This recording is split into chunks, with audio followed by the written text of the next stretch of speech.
Okay, so you're slammed at work, family's demanding all your time. Who's got the time for a gym, right? Exactly. And maybe the budget's tight or you're on the move, maybe backpacking through South America. ¿Dónde está el gimo? Yeah. Right. Yeah. But what if you still want to build muscle? Keep the strength you got going, you know? Totally. Today we're diving into how to do exactly that, using just your own body weight.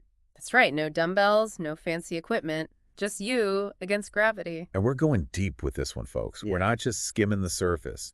We're talking about building serious strength and muscle. It's a common misconception that you need weights to get results.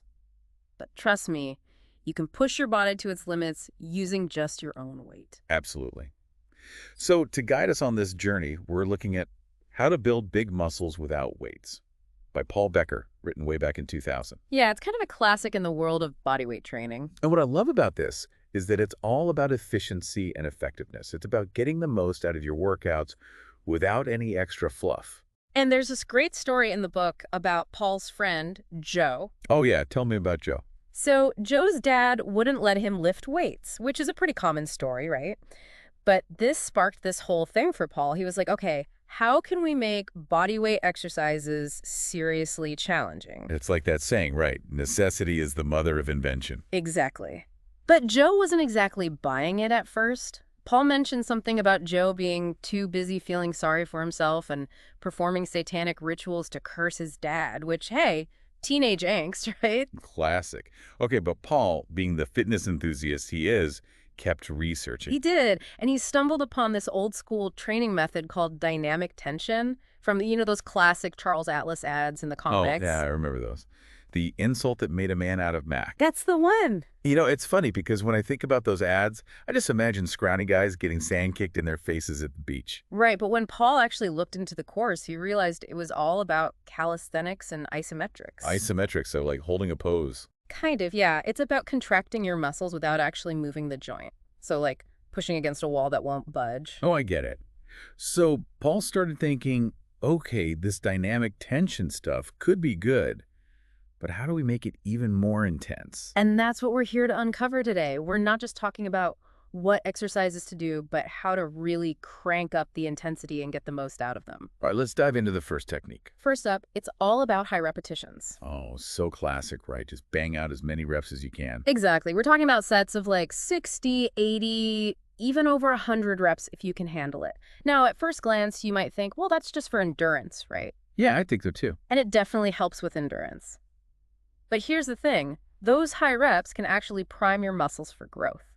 It's like flooding your muscles with blood and nutrients, making them more receptive to those growth signals when you do eventually go back to lifting heavier weights. Interesting. So it's like prepping the soil before planting the seeds. Perfect analogy. And Paul even mentions that some top bodybuilders use this hundreds technique to trigger specific changes in their muscle fibers. So high reps, that's one way to increase the intensity. What else do we have? This next one is a bit more mental, but just as effective. Flexing and isotension. Flexing. So we're talking about posing in the mirror after our workout. Well, there's more to it than that. Okay, go on. Immediately after a set, flex those muscles you just worked as hard as you can. Hold that contraction for at least 10 seconds. Really squeeze it. Arnold Schwarzenegger was a big believer in posing as exercise and isotension. So Arnold's not just flexing for the cameras, he's actually working out. Exactly. And it makes sense, right? When you flex, you're activating more muscle fibers and really heightening that mind-muscle connection. Yeah, I can see how that would make your workouts more effective. You're more aware of the muscles you're targeting. Right. And Paul takes us a step further with pre-fatiguing those muscles through flexing. So before you even start your set, say for push-ups, flex your chest and triceps really hard. You'll find those push-ups feel way harder right from the get-go. So you're starting the exercise already partially fatigued. Yeah. I like it. Clever. Oh. What about rest periods? Isn't rest important for recovery? Oh, absolutely. Rest is vital, but when it comes to upping the intensity during your workout, reducing those rest periods can be a game changer. Start with, say, 60 seconds between sets and gradually decrease it to 45, then 30, and so on. Okay, so less rest, more burn. Exactly. And Paul even suggests doing a whole circuit of calisthenics exercises back-to-back with no rest at all. Talk about a challenge. Oh man, that sounds brutal. It is, but it's a great way to push your limits. So we've got high reps, flexing, less rest. What about adding actual weight? I mean, the title of the book is Building Muscle Without Weights. But surely there are ways to make things heavier. You're right. There are definitely creative ways to increase the load without using traditional weights. Paul talks about using everyday objects as resistance. Think about stacking heavy books on your back during push-ups or having a partner sit on your shoulders during squats. I've seen people do that. It's pretty wild. He even mentions using an 8-year-old child for added weight. I mean, that image alone is hilarious. Oh my gosh. Okay, so we can improvise with some added weight. What about focusing on one side of the body at a time? I've heard that can make things harder. That's called unilateral training, and it's a fantastic way to increase the intensity. Think about one-legged squats, one-arm chin-ups, one-arm push-ups. Suddenly, the challenge is not just lifting your body weight, but also maintaining balance. Yeah, those sound way harder. I can barely do a regular chin-up. It really forces you to engage your core and stabilizer muscles. That makes sense. So what about controlling the speed of the exercises? Does that play a role in intensity? Absolutely. Slow motion training is incredibly effective. Think about taking 12 seconds for the lifting part of the exercise and 6 seconds for the lowering part. No pausing at the top or bottom, just constant tension. Oh, I can imagine the burn with that. Yeah, it's no joke. Your muscles are under tension for way longer, and it really eliminates any momentum, forcing you to use pure muscle power. Now let's talk about dynamic tension. That's the technique Paul borrowed from those Charles Atlas ads, right? It is, but Paul's interpretation is slightly different. For him, true dynamic tension is about flexing those muscles as hard as you can while you're actually doing the exercise. So during a push-up, you're not just going up and down, you're squeezing your chest, triceps, everything. So you're adding an isometric element to the movement. Interesting. And the same goes for chin-ups, squats, every exercise. It's about maximizing muscle fiber recruitment with every rep. That sounds intense. So we've got a whole arsenal of techniques now. Let's talk about some specific exercises. Where do we start? How about deep knee bends? It's a basic exercise, but don't underestimate it. Feet shoulder width apart. Maybe hold on to something for balance at first. Look straight ahead, lower yourself down until your butt almost touches your heels, then stand back up using only your legs. B bends, so basically squats. Pretty much, yeah. And there are variations too. Wider stance, narrower stance, even single leg squats if you're feeling brave. And these work your legs, obviously, but any other benefits? Oh yeah, they're great for your glutes, your hips, and even your lungs. Lungs, really? Yeah, all that deep breathing helps improve your lung capacity. Huh, that's a nice bonus. What's next? Let's talk about calf raises. These are often overlooked, but they're essential for strong and defined calves. Stand on a step or a raised surface to get a good range of motion, lower your heels down, then rise up onto the balls of your feet. You can play around with toe placement straight ahead, inward, outward to target different parts of the calf muscle. So even a simple exercise like that has variations. Oh yeah, tons. You can do them in a squatted position, on one leg, even donkey calf raises where you're bent over with someone pushing down on your back. Okay, lots to experiment with there. What about back exercises? For back, you can't beat chin-ups and pull-ups. Chin-ups are underhand grip, pull-ups are overhand. Hang with your arms fully extended, then pull yourself up until your chest reaches the bar.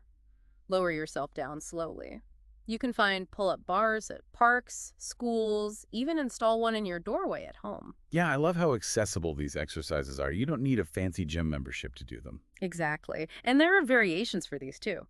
One-arm chin-ups are a beast, and you can use a parallel grip on monkey bars to target slightly different muscles. Now, we can't forget about pushing exercises. For pushing, we have the classic push-up. Lie face down, hands shoulder width apart, lower your chest to the floor, then push back up. You can make it harder by elevating your feet or varying your hand placement. Yeah, push-ups are great. I remember Charles Atlas actually preferred doing push-ups between two chairs. Oh, really? Why is that? Something about getting a deeper range of motion, I think. He also liked dips on parallel bars as a variation. Interesting. And if you want a real challenge, there are always handstand push-ups. Those are definitely advanced, but they're a great goal to work towards. You're basically doing a push-up while upside down. Sounds tough. What about the core? Got any exercises for that? Crunches are a classic for core strength. Lie on your back, knees bent, hands behind your head, and curl your upper body up about a third of the way, focusing on that abdominal contraction. It's not about how high you go, but about the quality of that contraction. The controlled movements are key here. Absolutely. And for the lower back, there are hyperextensions. You'll need a chair and a bed for this one. Lie face down with your hips on the edge of the chair, lower leg secured, and then bend at your waist and raise your back up. Those are important for good posture, right? Yeah, and for preventing lower back pain. And finally, grip strength. That's got to be important for all these exercises. It is. Paul recommends using a hand gripper or a hard rubber ball. Squeeze it as hard as you can, hold, release, repeat. You can even isolate each finger for more targeted grip work. So even your hands get a workout. It's all about working the entire body. All right, so we've covered a lot of ground here. Any final takeaways from Paul's book? He really stresses the importance of proper form throughout every exercise. Safety is paramount. He also recommends stretching before and after your workout. Essential stuff, yeah. And he ends the book on a really positive note, talking about overcoming physical limitations and achieving your fitness goals through consistent effort. I like that. It's all about pushing yourself, but doing it safely and consistently. Definitely. So there you have it, folks. We've just taken a deep dive into Paul Becker's How to Build Big Muscles Without Weights. We've explored a ton of effective strategies and exercises that you can use to build and maintain muscle without ever needing a gym membership. And what's so great about these methods is that they're incredibly versatile and accessible. You can literally do them anywhere, anytime. Your body is your gym. Now, here's a final thought to leave you with. Imagine incorporating just one or two of these techniques into your current routine, whether you lift weights or not. Those iso tension holds, those slow reps, even just shortening your rest periods. You might be surprised by the results. What new challenges can you take on now? Think about it. Thanks for joining us for this deep dive. We'll see you next time. See you then.